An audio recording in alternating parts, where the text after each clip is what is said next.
And hello, treasure hunting friends. Here we are on that special evening where we have our important guest interview. And our guest this evening is Happy Detecting. Sorry, Phil.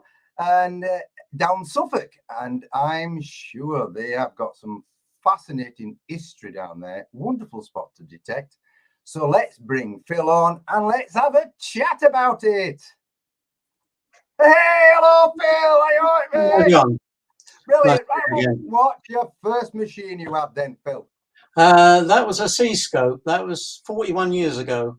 I know the date because my son was very small in the back of the car when I went and got it, and the family was saying no. I was saying to the wife, "Can I get it?" You know, sort of thing, getting her permission. And the children were saying, my older children were saying, "Yes, Dad, get it. You get it. You get it."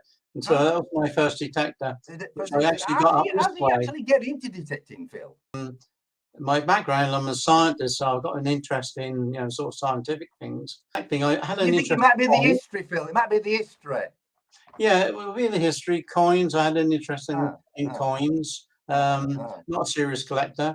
Trouble with being a family man, you can't afford it so much.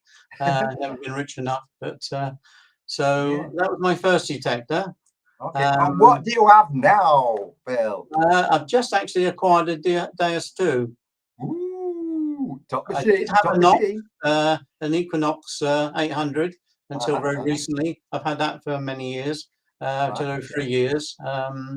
Before that, I had a Deus 1 and a Nokia for that.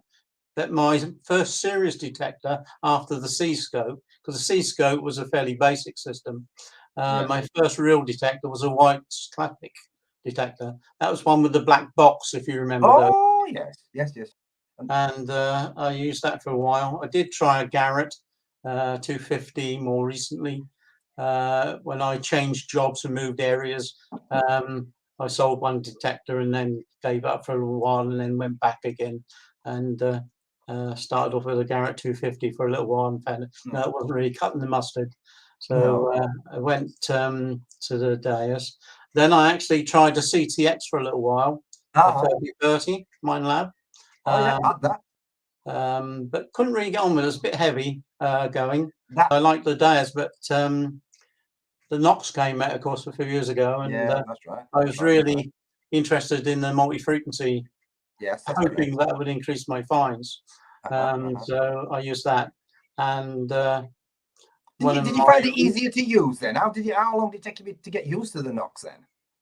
Not too bad. It took a while. Fortunately, being scientific, I sort of understood some of the principles behind the instrument, you know, how it was used and how to program it. So unlike some of the people I know who have used them, they really had difficulty learning how to use them. Yeah, well, all machines takes a while, you know. Yeah. So what kind of area are you detecting? What you find in your area? Okay. And then I was doing parks and things like that. I didn't do a lot of organised club digs. I was tending to do lone digging, occasionally going out with a friend on a local farm where we used to get our eggs and potatoes from.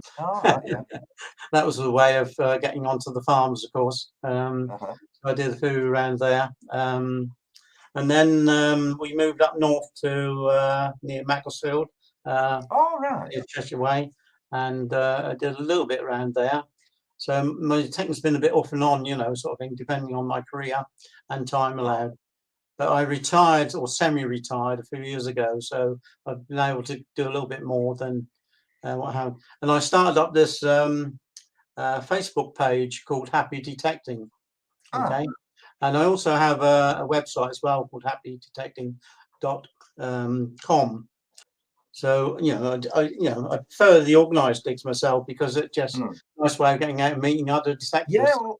That's great meeting people, isn't it? You know, out on once a day, and using the Deus for the first time, I managed to get me. If I get it right, the camera there in front of I can get it in front of your camera.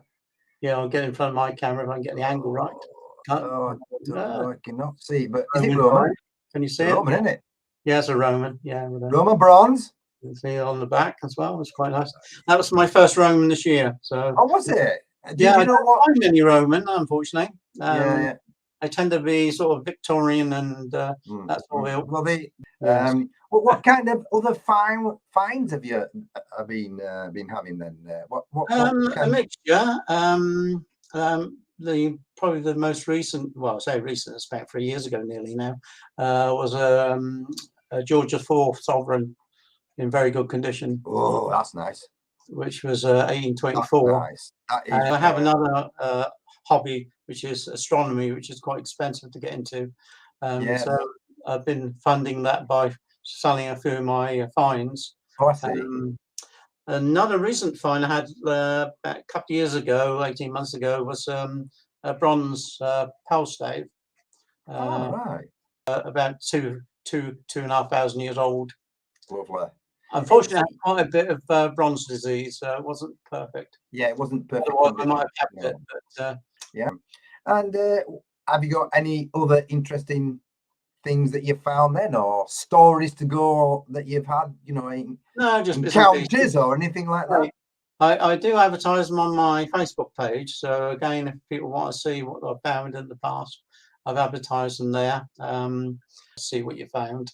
So on there was 4 hammered I found in the last sort of 3-4 years since I had the knocks. A couple of Romans, a few odds and sods, Can I just ask you, what numbers was you digging on the knocks then when you was out? Sorry, what? What numbers was you digging? The ID target number. Okay, well the gold ring, sorry, the gold sovereign, that came up about 1920. Well, that's a high number. Yeah, it's a bit high in what you expect. So yeah. What about the rest of your, that he's got the number range on your equipment. What numbers did you not dig? Below 10, probably. Below 10 on the knocks. Yeah, you probably, I would say that, yes. Especially if they sounded iffy, because 9 carat small, 9 carats at 9, as I found out to my peril one day. To listen to the tone as well, if it breaks up. Yes, or that's when you pull the coil back. Sometimes if you wave it and pull it back, as you wave it across the target, you sometimes get a bit of a noise come up, which gives you an idea. Yeah, you're right there. You're right there. An iron or something, which tells you where it's likely to be. And also, if it makes a clear noise, you know that it's something to dig into. Really more than likely. And the other thing is, of course, it also depends on how active I am. If I'm not very active, then I dig more. Even signals which I probably wouldn't if I was, busy finding stuff. How long you been out with the Deus too? Very, the last week or so. Just the last week. You've only just been out. I'm learning it. it. It does take a bit of time. Coke comes in around about 25, 27, somewhere in that region. And I did pick up some, as a just to see. I thought it was coke, and I dug it up, and it was a big lump of coke. Like you would put on a fire. I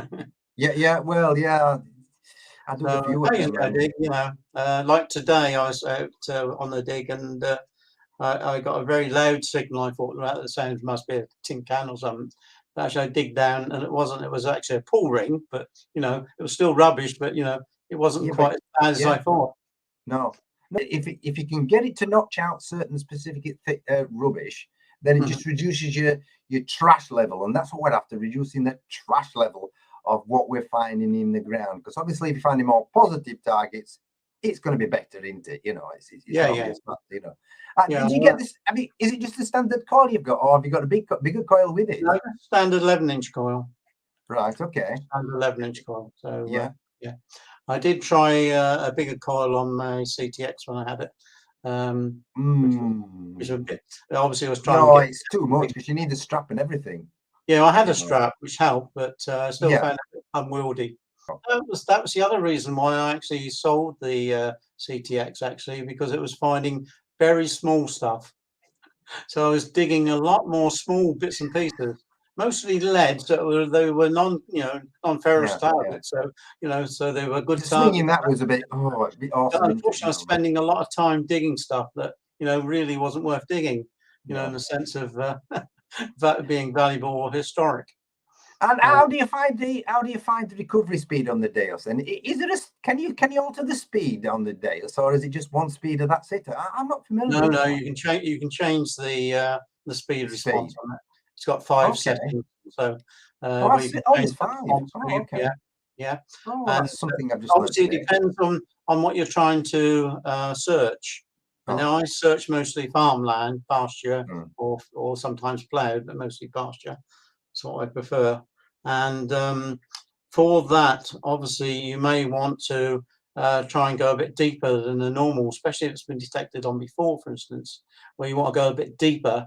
One of the advantages I've heard, and I'm getting very new to the DAS too, so I can't really comment too much yet, but what I've heard and read and seen on YouTube is that it will go a bit deeper and is better on some of the other machines. Different. The DAS is you've got several things you can change, and one of them being is the reactivity.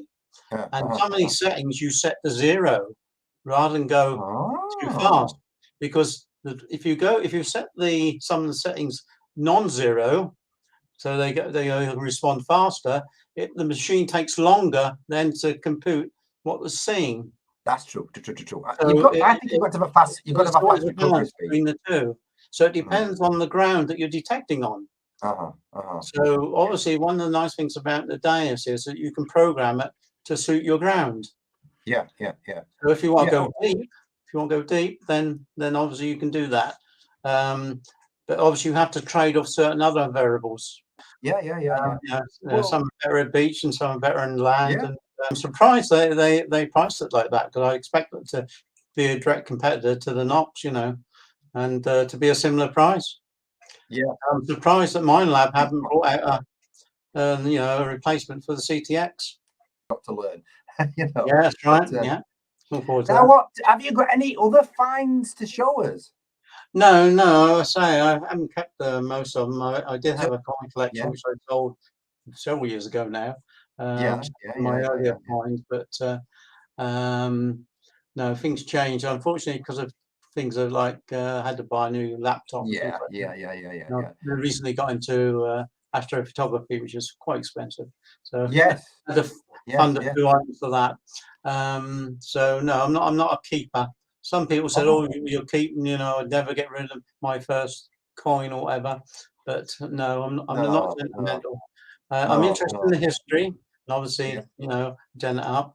And did you take any photographs of your finds then? Because you got the photographs. Yes, on my web. If you go, so it's on your. Is it on your Happy Detecting group one, or is it a website? Yeah, if you go to the Happy Detecting Facebook page, you'll see there. If you just go down, put my name in, and then you log on what you found. You see what I found in the past. On the web, I was talking about using things like obviously Google. There's some options you can use on Google to restrict searches and make them much more specific to your coins. There's also the features of YouTube, how to find things, how to do things, how to clean coins, etc. There's also obviously product information, comparing different detectors, the DAS versus the Knox, etc. Pinpointers, that sort of thing. Facebook is very useful for making useful contacts with groups, for finding local metal detecting groups. So if you type in the name of your county plus Facebook, plus metal detecting plus where you're located, then you hopefully will find different clubs there and other contacts. And also you can contact farmers by that. You can also search on the web for local farms. If you put the name of the farm and the location on Google, it will sometimes come back with a business name, because a lot of farms are businesses. And if you know the business name, you can then look up certain details on Google and other sources like Company's House, where it gives you the name and the occupation of the person and also their date of birth, so you can tell their age as well, which is sometimes very useful. I also talk about using maps, which are very important, and things like locating hoards, using LiDAR.